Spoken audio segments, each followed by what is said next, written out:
കൊല്ലം ചിത്രയിൽ നിന്നുമാണ് ഒരു അപകടത്തിന്റെ വാർത്ത ഇപ്പോൾ പ്രേക്ഷകരിലേക്ക് എത്തുന്നത്. ചിത്ര കല്ലുവട്ടാങ്കുഴി റോഡിൽ കാറും ബൈക്കും തമ്മിൽ കൂട്ടിയിടിച്ച് 32 വയസ്സുള്ള യുവാവിന് ദാരുണ അന്ത്യം സംഭവിച്ചിരിക്കുകയാണ്. മണൽവട്ട സ്വദേശിയായിട്ടുള്ള അജ്മലാണ് മരണപ്പെട്ടത്. അജ്മല് കല്ലുവട്ടാങ്കുഴിയിൽ ഇപ്പോൾ വാടകയ്ക്ക് താമസിച്ചു വരികയായിരുന്നു. വൈകിട്ട് 6 മണി കഴിഞ്ഞാണ് ഇത്തരത്തിലുള്ള അപകടമുണ്ടായത്. അജ്മലിനോടൊപ്പം തന്നെ ഉണ്ടായിരുന്ന മറ്റു രണ്ടുപേർക്ക് കൂടി ഈ അപകടത്തിൽ പരിക്കേറ്റിട്ടുണ്ട്.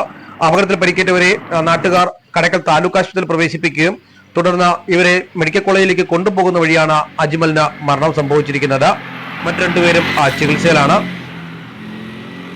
കോവൂർ സ്വദേശിയായിട്ടുള്ള ഷമീറും സുഹൃത്തായിട്ടുള്ള വിഷ്ണുവുമാണ് അപകടത്തിൽ പരിക്കേറ്റ മറ്റു രണ്ടുപേർ എന്നാണ് പോലീസിൽ നിന്നും ലഭിക്കുന്ന പ്രാഥമിക വിവരം. ചിത്ര പോലീസ് മറ്റുള്ള മേൽ നടപടികൾ സ്വീകരിച്ചു വരികയാണ്. അജ്മലിന്റെ മൃതദേഹം ഇപ്പോൾ തിരുവനന്തപുരം മെഡിക്കൽ കോളേജ് മോർച്ചറിയിൽ സൂക്ഷിച്ചിരിക്കുകയാണ്.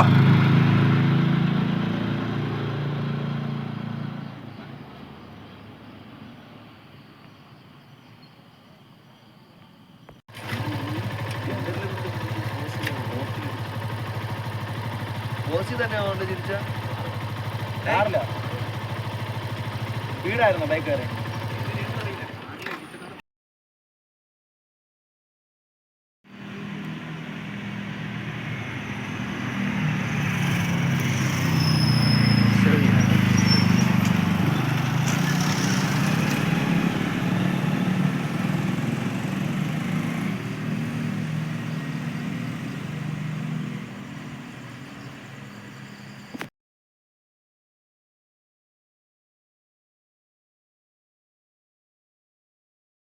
News desk Kerala cinema news.